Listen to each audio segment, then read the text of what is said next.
Hey guys, Anime Princess here, and today we're covering how to farm harvest on a budget without using any of the harvest sections. This is a good strategy for people like me who like to brain off and just blast through the maps really fast without thinking. It's really good for people who don't like to bulk trade on TFT, and just for people who want a budget and accessible way to still get really meaningful harvest juice for very cheap. This strategy involves spawning harvest naturally since we're not going to invest in the sextant that does it, and we're not going to spend the 12 chaos on the Kirak mission to do it there either. So we are still getting it 72% of the time, and the way we add these odds up are there's an 8% base chance of hitting harvest. We get 14% by blocking a lot of stuff. We're only not blocking 3 things. There is a 45% base chance via all the harvest nodes. All this adds up to a 67% base chance. Now, how are we getting it up to 72%? That's because we're going to be spending 3 chaos every map on Fortune Favors the Brave, and that's because we get quantity and pack size via Shaping the Valleys. And if you're doing a harvest strat, you want to get high quantity and high pack size. So the 33% chance that we don't hit it with our base chance, there's still a 1 in 7 chance via Fortune Favors the Brave we're going to luck out and hit harvest, which adds up to 71.7% total chance of having a harvest in your map.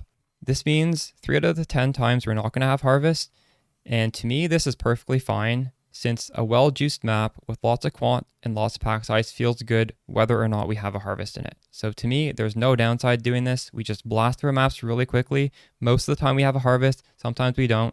Who cares? The main thing we lose by not investing in these sextants is the sextant right here, which makes harvest life force duplicated. So we are going to be getting half the amount of people who do a much higher investment strategy, although we never have to buy these sextants. We can just churn through maps as fast as we want. It's really, really relaxing, and you don't have to pay for the sextant either. So, there's upsides, downsides. Just giving it to you how it is right here. Let me explain the significance of the passive nodes. First off, we're going to be taking all the increased effect nodes on the top of the tree, which add up to 30% increased effect of the map modifiers. The upside of this is we're going to get a lot more pack size, a lot more quantity, and this is going to boost the returns from harvest. The downside of this is all the map modifiers are going to be 30% harder. So if you're playing a Spark build, like in my build guide, you're probably going to be fine because we're really tanky. But if you're playing a softcore build that's built like paper, just be mindful. This is a hard strategy when you take all of these nodes. So you need to have a good build to do this. Another way we scale pack size is with growing hordes. Now this gives 5% pack size per scarab, and I like to use 4 random rusted scarabs. The scarabs give no benefit other than pack size, but 20% pack size for 4 scarabs, worth it to me. So I suppose you will have to stock up on the cheapest rusted scarabs you can get. However, you might already have a bunch just from playing the game.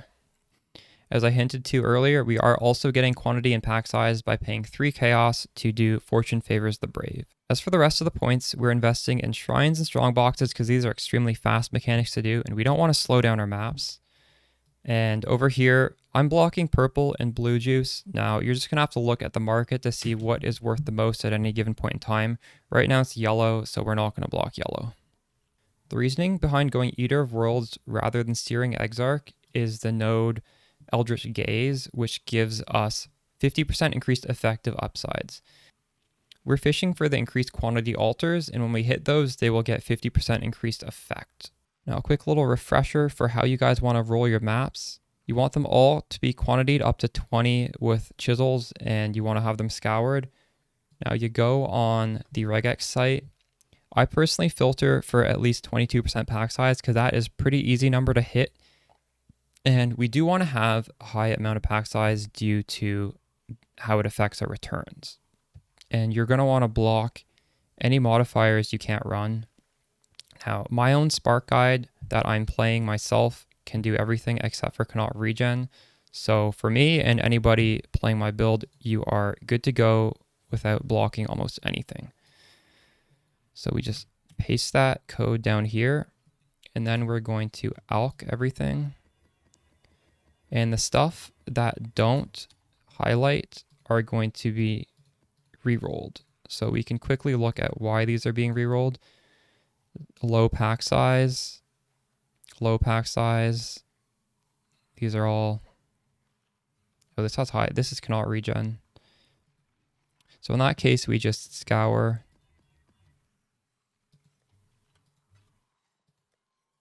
and alk again. At this point, I recommend voling them as well, because then you can go to 8 mods, which is going to have insane pack size, and you can also go unidentified, which works really well with a budget sextant, which we'll talk about in a second. So we just hit them all with vol orbs, and some of them may brick. Looks like these 2 bricked, these have cannot regen, and this one just has really low pack size. I don't run it if the pack size is below 22. Everything else either stayed the same, is 8 mod, which means it'll have crazy pack size and quantity, or is unID'd.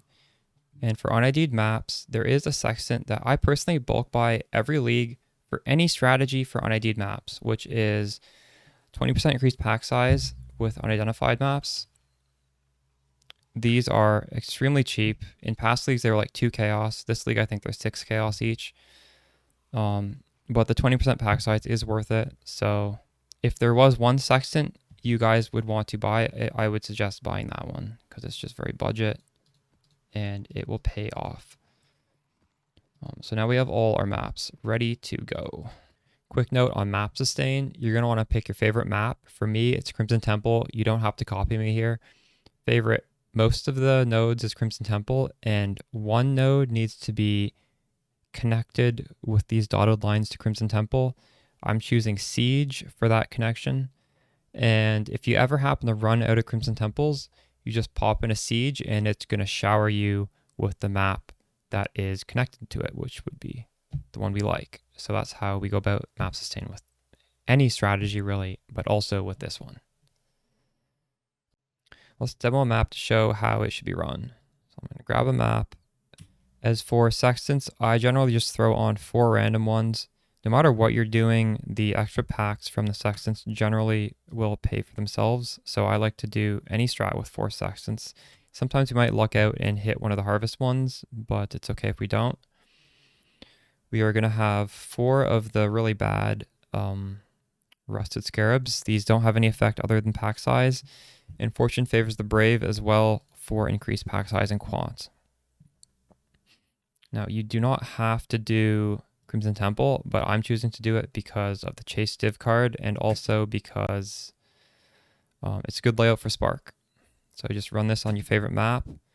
And I do advise killing the boss first, because when you do this, the altars will no longer have the boss option, and the boss option does not give us increased quant, which is what we're fishing for.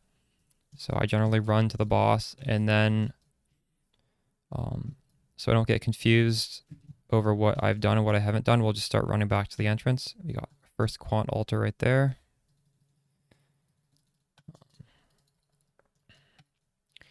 You don't have to kill the boss first, but if you want to min-max, you will do it to get more quantity.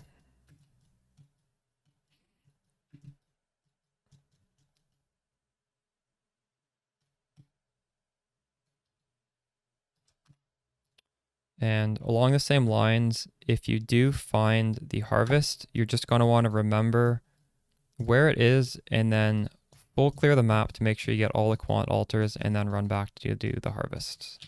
That will also ensure you get the most quant from the altars. So right now we're just running around clearing the map. We might, all right, so we do have a harvest with 70% chance to get it. We did get it, so we're just going to remember it's right here. We're going to try and find all the altars now. This one does not have quant. This one also has no quant.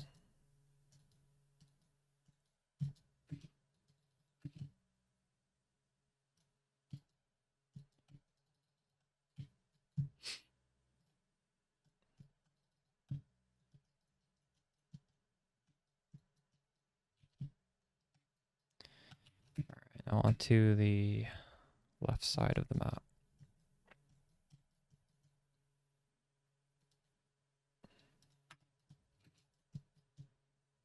Oh, this one has another quant. We have gotten quite a few quant altars, so the harvest will be hopefully pretty juicy.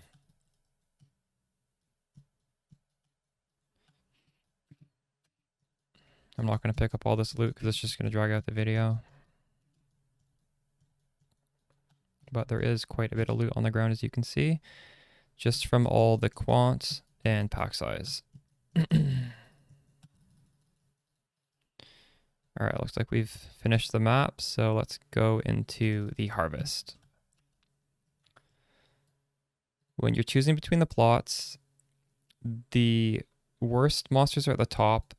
You really only get juice from colored ones. So there's blue, and then very rarely there's orange ones. So here we have 2 blue monsters. Down here we have none. So we're going to choose this node here. These spawn in waves, so like the really bad waves first, very low amounts of juice. And on the final wave, we get quite a bit here. Oh wow, we get a, what is this? It's the power charge stacker. Wow. Anyways, let's pick up the life force. Let's go down here.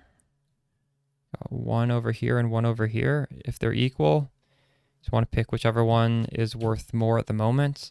Generally speaking, yellow is always worth the most, especially later in the league, because yellow is used to harvest Gamba, and that's what a lot of people like to do with their life force. Let's pick that up. On down here, this one is not blue. This one is blue over here though. So we got 1 blue, so we'll click this.